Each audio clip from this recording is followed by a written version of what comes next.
Imagine you and your friends are trying to decide what kind of pizza to order. How do you do it? Do you let one person, the king, decide for everyone? Or do you take a vote? If you take a vote, you've just created a mini democracy. The word democracy literally comes from two Greek words, demos, meaning the people, and Kratos, meaning power. It's a system of government built on one simple revolutionary idea: the people rule. The official term for the people rule is popular sovereignty. Popular means from the people, and sovereignty means the boss or the ultimate power. This is the opposite of a monarchy or a dictatorship. In those systems, the power comes from a king or a general. In a democracy, the government has no power on its own. It only gets its power from us, the people. We are the boss, and the government is our employee. This big idea had to start somewhere. The first place we know of was ancient Athens in Greece, about 2,500 years ago. They created a direct democracy. Imagine if everyone in your town had to go to the high school football stadium every time you needed a new stop sign, a new school rule, or a new law. In Athens, all the male citizens would gather in one place, debate, and then vote directly on every single issue, big or small. That system, direct democracy, is the purest form of rule by the people. You are voting directly on the laws. The good part? The people's will is perfectly clear. The bad part? It's really slow and not at all practical. Can you imagine trying to get 330 million Americans to vote on the national budget? It's just not possible. But we do still use this in some states, with referendums or ballot initiatives, where you vote yes or no on a specific law. At around the same time, the ancient Romans had a different idea. They were too big and spread out for a direct democracy, so they invented the republic. A republic is a representative democracy. The Romans realized they couldn't all show up to vote, so they elected smart, capable people called senators to go to the capital and make laws for them. This was their workaround for the problem of scale. This Roman idea, representative democracy, is the system almost every modern democracy uses. It's the group project model. Instead of all 30 students in the class writing one paper, you elect a group of 5 people to be your representatives and write the paper for you. You give them the power to do the work, and if they do a bad job, you fire them by not re-electing them and pick a new group next time. So let's make it super simple. In a direct democracy, you vote on the issue itself. Should we pass a law to make Friday a half day? In a representative democracy, you vote for a person. Who do I want to be my congressperson? And that person then goes to Washington and votes on all the laws for you. We use the representative model because it's efficient and practical for a large country. But a country isn't a real democracy just because it holds one election. A real, healthy democracy is like a chair. It needs multiple legs or pillars to stand on. If any one of these pillars is weak, the whole chair wobbles and can fall over. The 4 most important pillars are the rule of law, free and fair elections, citizen participation, and the protection of rights. The first pillar is the rule of law. This is maybe the most important idea. It means the law is the real king. The law applies to everyone equally. The president, the police, the richest CEO, they all have to follow the same rules as you.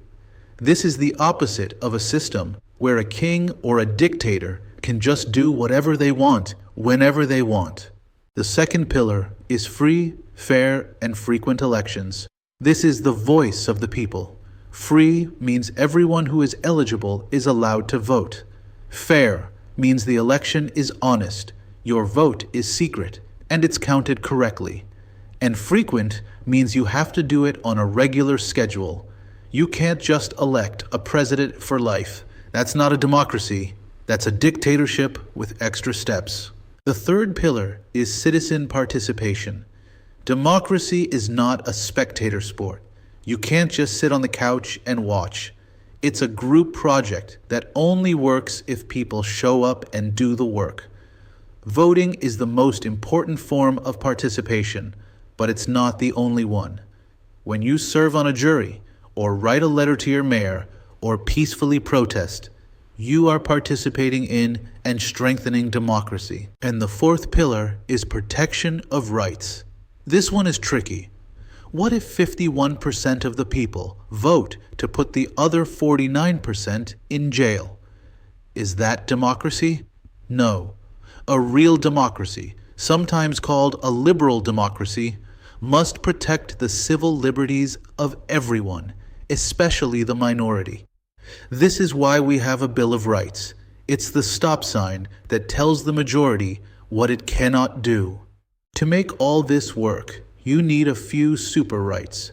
The first is freedom of speech. You must have the right to criticize your government. You must be able to say, "I think the president is doing a bad job," without getting arrested.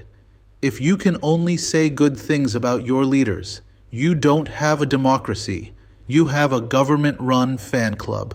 The next super right is freedom of the press. The press, journalists, newspapers, news websites, is supposed to be the watchdog.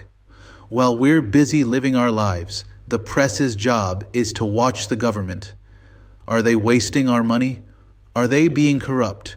A free press is what exposes problems so that we the people can fix them at the next election. And the third super right is freedom of assembly. This is the right to get together in groups. Why is this so important? Because it's the right to protest. If the government does something you hate, you can't always wait 4 years for the next election. This right allows you and your fellow citizens to gather peacefully in the streets and demand change, right now. Two other words you'll hear are accountability and transparency. They are a team. Transparency means see-through. The government has to be open about what it's doing. Accountability means officials are responsible for their actions. You can't have one without the other. You can't hold a leader accountable, like by voting them out, if you can't see what they're doing, if there's no transparency. Now, not all representative democracies look the same. The first model is the presidential system, like we have in the US. It's all about separation of powers. The people elect the legislature, Congress, in one election, and they elect the executive, president, in a separate election. The two branches are separate and designed to check each other. The other big model is the parliamentary system, which you'll find in the UK, Canada, and India. In this system, the branches are fused. The people only vote for their local member of parliament, the legislature. Then, the party that wins the most seats in parliament gets to choose the leader, who is called the prime minister. The prime minister is both the head of the executive and a member of the legislature. Finally, it's important to know that democracy is not easy, and it's not guaranteed. It's fragile. It faces a lot of threats. One of the biggest is voter apathy, which is just a fancy word for not caring. When good people decide it doesn't matter and they don't vote, they leave a vacuum of power. Other threats, like disinformation, fake news, and corruption, can rot the system from the inside out. In the end, democracy isn't a thing we have like a car. It's an action we do, like riding a bike. It's a social contract, an agreement. We, the people, agree to follow the laws, and in exchange, the government agrees to protect our rights.